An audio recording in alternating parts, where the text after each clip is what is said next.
The progressive wing of the party holding the line on social spending, that part of the president's Build Back Better plan. But are they putting the president's agenda in danger? The brightest minds in politics are here to talk about the latest holdup in getting that agenda passed. Dr. Nyambi Carter is the political science professor at Howard University, and of course our own Bofta Yimon.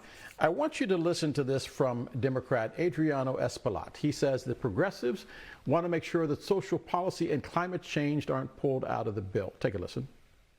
You know, we felt that $3.5 trillion was where we began with the president. That was his vision. And it's been cut down to $1.75 trillion. We want to have assurances that whatever is left won't go to the Senate and will be hijacked by one or two senators there. We want to make sure that this gets through and that the president gets the victory that he deserves. Dr. Carter, I'm going to begin with you. We saw the House Minority Leader, Kevin McCarthy, laughing at the Democrats, calling Nancy Pelosi and Lucy pulling out the football from Charlie Brown. But the truth of the matter is they didn't even show up to trick or treat. They didn't even show up on Capitol Hill to do anything for this bill. Are we now starting to see what the playbook of 2022 is going to look like? Think so, Dale. I mean, it's very clear that a victory for Republicans is to keep Democrats from being successful at anything. So it doesn't matter if it hurts their constituents in the longer term. They can say, look, we blocked the Democrats from doing all of these things, these irresponsible spending things like with climate change, and from raising your taxes and doing all of these other things that would put the American economy at risk and put the American people in further debt, you know, all of the buzzwords that they use. So doing nothing is great for Republicans, and we're entering that midterm cycle. And so Joe Biden desperately needs a win, and so do those who are sort of riding his coattails. I mean, we have a gubernatorial race in Virginia right now, right? These people need something to say, right? Our party did this thing. They need to credit claim for something. And right now it looks like the Republicans are going to keep them from it, as well as one or two fellow Democrats.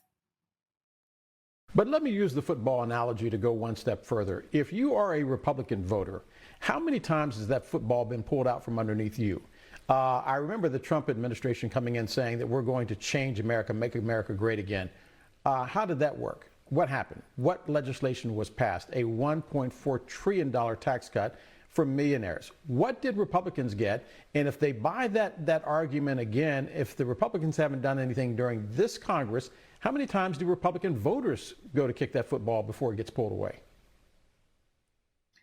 Well, I mean, I would say that one of the things that Donald Trump can say is he had 3 Supreme Court nominees and multiple folks on the federal bench. And that was really the long game for the Republicans, right? They didn't necessarily have to do a lot legislatively. They certainly didn't repeal the Affordable Care Act, which was something that they claimed to do. But they did actually shore up a conservative legacy on the biggest court in the land, right? On the court of last resort, as well as several federal courts that are lower.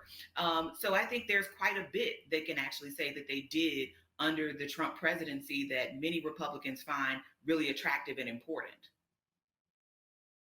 Bofta, you must be exhausted. Thursday began with that sense of optimism, the president going to Capitol Hill to tout his compromise. I don't even think it lasted an hour before the mood changed. What are you hearing this morning? Because, I mean, this has actually been it's had more up and downs than a roller coaster. Yeah, and you know, I think that the president, by the time it hit Wednesday, just said, you know what, we've really got. The president's probably more exhausted than anyone. Something done here at home at the same time.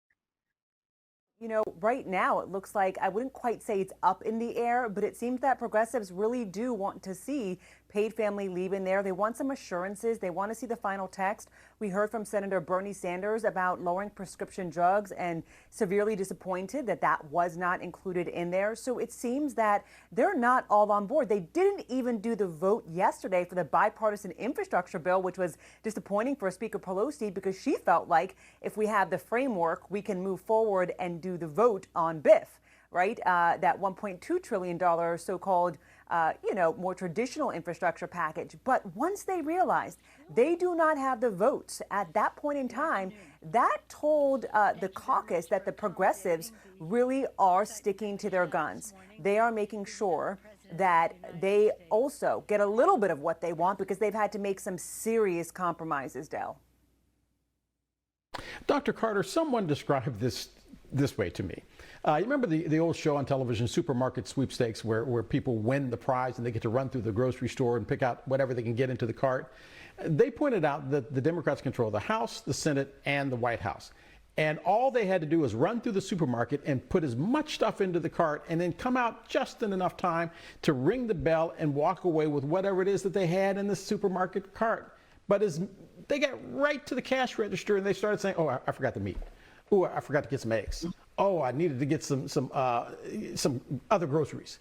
It just is starting to look bad. Oh, for sure. And I think, the Democrats have fumbled the ball multiple times. I think in part because the Democrats don't have the stomach to do what Republicans do quite often, right? Which is change the rules of the game in the middle of the play. And so I do think that frustration is real. And I do think, the Progressive Caucus has seen themselves give up a few things multiple times here and are sort of saying, we're not going to fall for it yet again. And so if this means that we will hold up this process, that's absolutely what we'll do, because it doesn't look like Democratic leadership has the stomach and the heart to really do what people have said to do. For example, with voting rights, change the rules of the Senate and make it so that voting rights are not able to be filibustered. That's something you could actually do. We've done it with court nominees, Supreme Court nominees. We can do that here. But Democrats seem reluctant to do that and to really use the rule in the arsenal that Republicans have used quite effectively to frustrate progress.